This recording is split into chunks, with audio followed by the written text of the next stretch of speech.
Kapolri Jenderal Polisi Listio Sigit Prabowo beserta jajaran memberikan keterangan saat konferensi pers di ruang Rupatama Mabes Polri Jakarta, Selasa 9 Agustus 2022.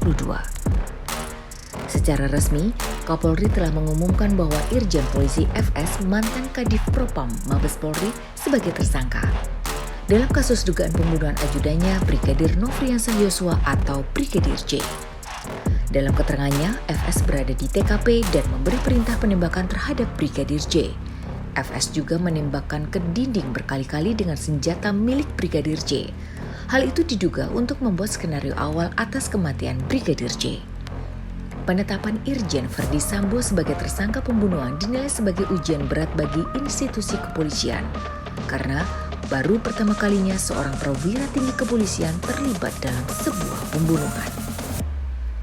Siapakah Irjen Polisi Verdi Sambo dan apa saja kasus yang pernah ditanganinya selama ini saat ia menjabat sebagai Kadif Propam pekan lalu dan saat sebelum menjabat? Berikut rangkumannya. Kasus bom bunuh diri Sarinah Tamrin. 6 tahun yang lalu atau tepatnya pada 14 Januari 2016 saat terjadi aksi teror bom yang disusul baku tembak antara teroris dan aparat kepolisian di kawasan Jalan MH Tamrin, tepatnya di depan Gedung Sarinah, Jakarta Pusat. Atas kejadian tersebut, 8 orang dinyatakan tewas dan 26 orang lainnya menderita luka-luka.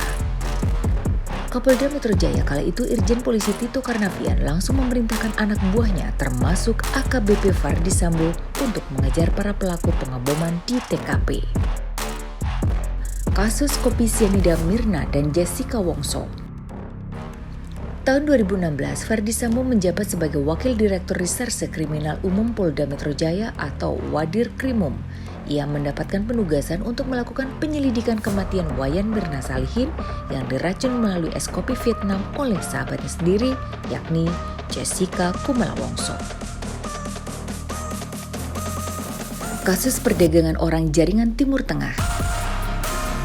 Kasus perdagangan manusia berhasil diungkap pada saat Verdi Sambo menjabat sebagai Wakil Direktorat Tindak Pidana Umum atau Wadir Tipidum Badan Reserse Kriminal Bareskrim Polri. Saat itu, Bareskrim menangkap 8 tersangka tindak pidana perdagangan orang atau TPPO yang berasal dari 4 jaringan Timur Tengah diantaranya Maroko, Suriah, Turki, dan Arab Saudi.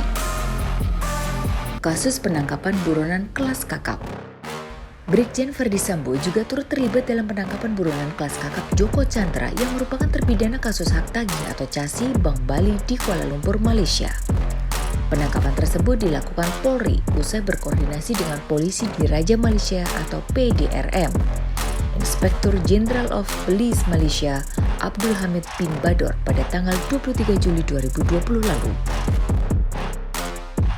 Kasus kebakaran gedung Kejaksaan Agung. Verdi Sambo dengan pangkat Brigadir Jenderal dipercaya untuk memimpin penyidikan kebakaran Kejaksaan Agung. Polisi menetapkan 8 tersangka dalam insiden tersebut. Dalam rilisnya, kebakaran gedung 6 lantai itu dikabarkan karena akibat puntung rokok. Kebakaran tersebut mengakibatkan kerugian sebesar 1,12 triliun rupiah terbakar habis. Dalam kasus kebakaran Kejagung ini pun disebutkan bahwa CCTV telah hangus terbakar sehingga menghalangi pelacakan sumber kebakaran. Insiden KM50. Peristiwa yang terjadi pada 7 Desember 2020 itu menyisakan luka. Pasalnya, 6 orang Laskar Front Pembela Islam atau FPI meninggal dunia. Kejadian bermula saat adanya laporan bentrokan antara FPI dan Polri di Jalan Tol Jakarta Cikampek KM50. Saat itu, pihak kepolisian mendakwa 2 anggota sebagai dugaan tersangka atas kejadian tersebut, yakni Bribtu Fikri Ramadan dan Ibda Yusmin. Irjen Polisi Verdi Sambo kala itu menjabat sebagai Kadif Propam yang menangani kasus tersebut.